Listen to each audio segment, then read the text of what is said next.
கேள்வி ஒன்றாக இருந்தாலும் பதில் எப்படியா இருக்கான், ஆளுக்கு ஏற்ற மாதிரி மாறுபடும். நேரில் வந்துட்டால் என்ன பண்ணிடலாம், எல்லா கேள்வியும் கேட்டு தெளிவாக. அதுக்கு தான் சத் சங்கம். என்னுடைய நோக்கம் எல்லாம் மனிதர்கள் எல்லாம் மகிழ்ச்சியாக இருக்கணும், அவ்வளோதான். இறத்தல் செத்தல் ரெண்டுக்குது. சாவுறதுன்னு ஒன்று இருக்குது, இறத்தல்னு ஒன்று இருக்குது. நிறைய பேர் என்னாச்சுன்னா மொழி எளிமையாக இருக்குதுன்றதுக்காக யார் வேணா எந்த வேணா வார்த்தையை கையாண்டு போயிடுறாங்க. கடவுள் மாதிரி வந்து காப்பாற்றணும்னு எவனோ ஒருத்தன் சொல்லிவிட்டா, இப்போ ஊரில் இருக்கிறவங்களாம் கடவுள் கடவுள்னா என்னங்கிறான், உன் கடவுள் என் கடவுள். இந்த மாதிரி இந்த மொழி புரியாமல் நிறைய பிரச்சனை.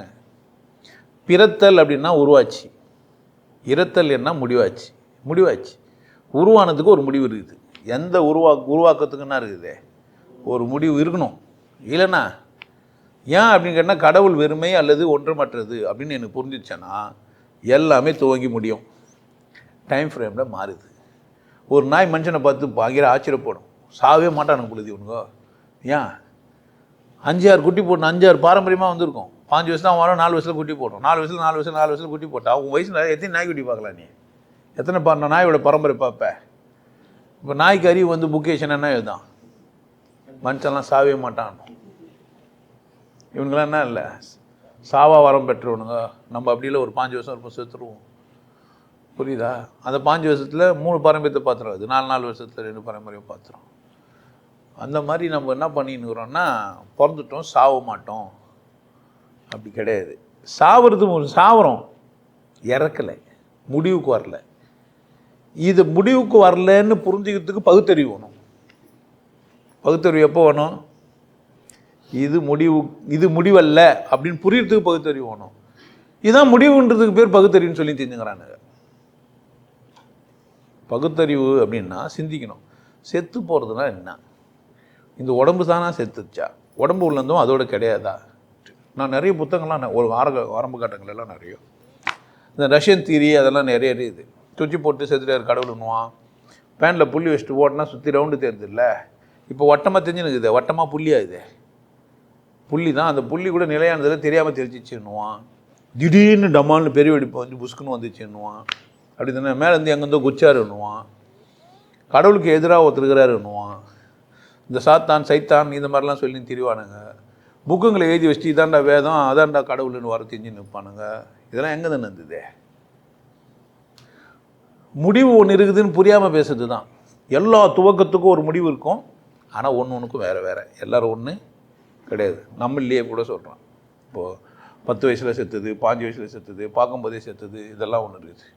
100 வயசு சாவாமல் மண்ணை கரைச்சி ஊற்றுந்து எப்படா சாவான்னு காத்து நின்றுது, இதுவும் இருக்கத்தான் சரி. இதுக்கும் முன்னாடி முதுமக்கள் தாழின்னு சொல்லி ஒரு குழு வச்சு அது உள்ள உட்கார வச்சு வெல்க ஏற்றி உட்கார வச்சுட்டு இருக்கிறாங்க. ஏன்னா சாவே மாட்டேங்குது, சனி என்ன பண்ணுறதுட்டு குழுவில் வச்சு என்ன பண்ணிக்கிறான், போய் போட்டுக்கிறான், மூச்சு வாங்கிக்கின்னு கம்முனே உட்காந்துருக்கும். அப்போ இந்த மாதிரி கொடுமைலாம் இருக்குது.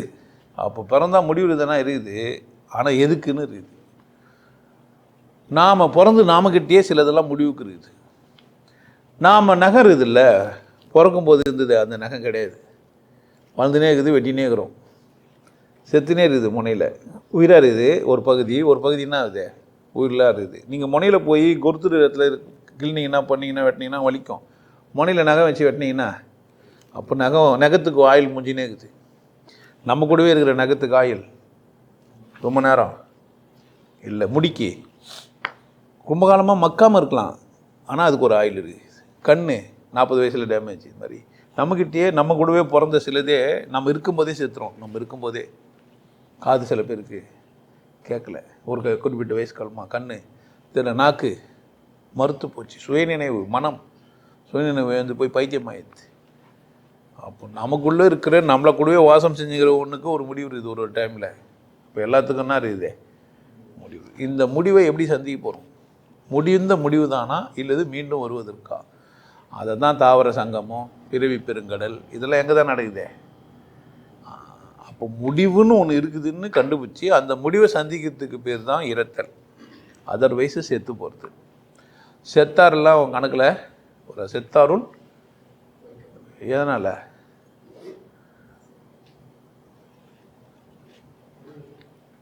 முடிவு தெரியாமல் போயிடுச்சு, அதனால் அது என்ன இது செத்தாரில் வைக்கிறாங்க. முடிவு தெரிஞ்சிச்சேன்னா இறைவன் அடி சேர்ந்தார். முடிவு தெரிஞ்சிச்சேன்னா சிவலோக பதவி அடைஞ்சார், வைகுண்ட வாசல் அடைந்தார் அப்படிலாம் சொல்லுவோம். ஸோ பிறந்தா முடிவு ஒன்று இருக்குது, அது சாவு அல்லது இறத்தல். இறந்தவர் பிறப்பதில்லை, இல்லை இல்லை இல்லை. இன்னைக்கு சிவவாக்கியம் பேசும்போது கூட அது வந்தது அந்த பாட்டு. ஸோ இறத்தல் வேறு. அப்போ எல்லாருக்கும் எல்லா முடிவும் இருக்குது. இந்த முடிவு தெரியாமல் தான் நிறைய பேர் அங்கேனுங்கிறான்.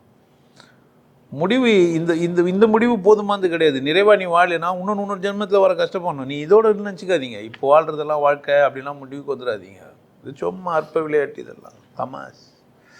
ஆம்பளையார் இதெல்லாம் பொம்பளையார், அதான் ஆத்தா எத்தனை ஆத்தாவோ அப்போ எத்தனை அப்பனுலாம் சொல்லிட்டு போயிடறான். அப்போ பிறவியெல்லாம் இருக்குது.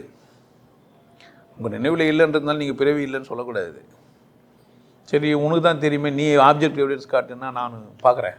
ஒரு கால் கச்சிடலாம், பட் ஆப்ஜெக்ட் எவிடன்ஸ்லாம் கொடுத்துட்டு போய்க்கிறாங்க. எவிடன்ஸ் எனக்கு தேவையில்லை, எனக்கு புரியுது பிறவி இருக்குதுன்னு. உங்களுக்கு புரியுதான்னு பாருங்கள்.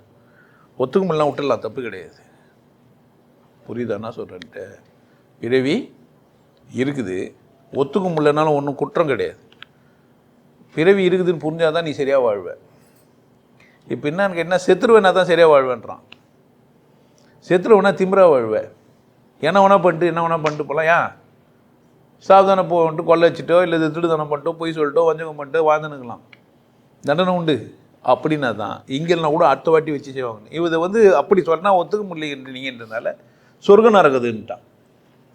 மேலே கூப்பிட்டு வச்சு உன்னை எண்ணெயில் வறுப்பாங்க பொறிப்பாங்கன்னா கொஞ்சம் பயப்படுவேன்ட்டு நீயே தேடி போய் இன்னொரு பிரிவு ஏற்று நீயே வழியோடு வாழ்வேன். நீயே வேறு யாரோ ஒன்றும் பண்ண மாட்டாங்க. கடவுள்லாம் உனக்கு கண்காணிச்சின்னு உனக்கு வேலை கொடுத்துனுக்குது. அவருக்கு வேலை கிடையாது. கூப்பிட்டு வச்சுன்னு நீ எவ்வளோ தப்பு செஞ்சால் கணக்கு போட்டுலாம் கிடையாது. சித்ரா புக்தை உங்களுக்குள்ளே தாங்கிறான்.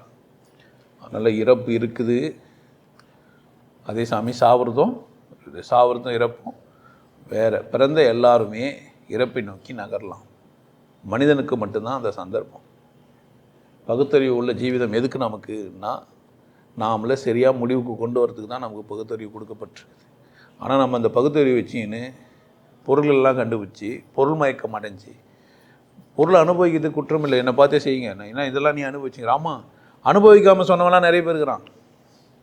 பொருளெல்லாம் விஷயம் இல்லைடா, அது அனுபவிக்க வேண்டிய இல்லைன்னு சொன்னவன் நிறைய பேர் இருக்கிறான். அது ஆன்மீகமே கிடையாது. என்ன கேட்டால் அப்படி வேணா நீங்கள் அப்படிலாம் இருக்காதீங்க. பொருள் மேலே அக்கறை இல்லாமல் கூட இருக்கலாம், தப்பு கிடையாது.